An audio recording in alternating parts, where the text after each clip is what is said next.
The bathroom was heavy with water, and I had expected Carol to strip Sebastian clean as she couldn't wait.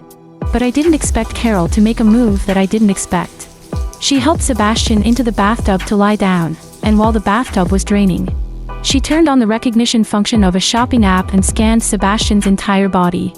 From big jackets and ties to small socks and rings. I can't believe this tie costs 5,000. Ring 100,000. Watch 300,000. The more she scanned, Carol's eyes lit up, not even noticing the water filling the tub. It wasn't until the hot water trickled down to her feet that she realized with a jolt that she'd gotten too immersed. After fumbling to turn the water off, she began to undress Sebastian.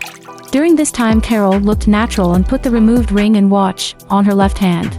At Sebastian's pale, lean nude body, Carol's cheeks blushed slightly and her eyebrows rose.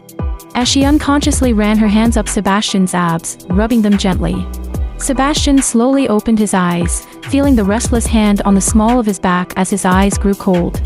I couldn't help but laugh out loud as I lay in bed watching the monitor.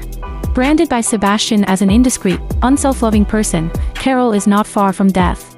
Carol's wrist was caught unawares by Sebastian, but she didn't realize the vibe was off and shyly leaned half her body into Sebastian's arms.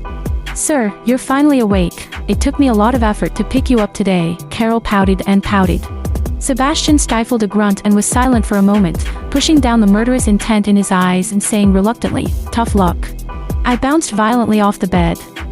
Nope, that's not how things are supposed to go. After zooming in on the surveillance footage, Sebastian's unusual behavior had an explanation. He's hurt.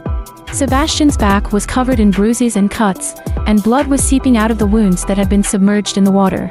Carol is so neurotic that she not only doesn't realize it, but she's also a sucker for Sebastian's arms. With his back full of untreated wounds soaked in hot water, Sebastian soon passes out again from the pain. "Why are you so weak? Will you be able to have children in the future?" Carol grumbled with some displeasure, unconsciously. After a couple of perfunctory washes, he tried to lift Sebastian out of the water.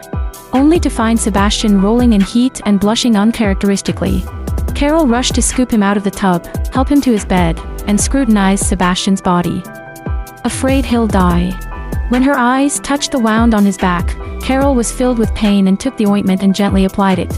"It's not easy for you, sir, going out and being assassinated by enemies. How painful it must be to have so many wounds. But it's okay, I'll protect you after you're with me." Carol speaks with such affection that I just find it laughable. Instead of feeling sorry for her own sister, who she had caused to drop out of school for chemotherapy, she felt sorry for a strange man whose name she didn't even know. The last vestiges of the heart's expectations for Carol evaporated at that moment.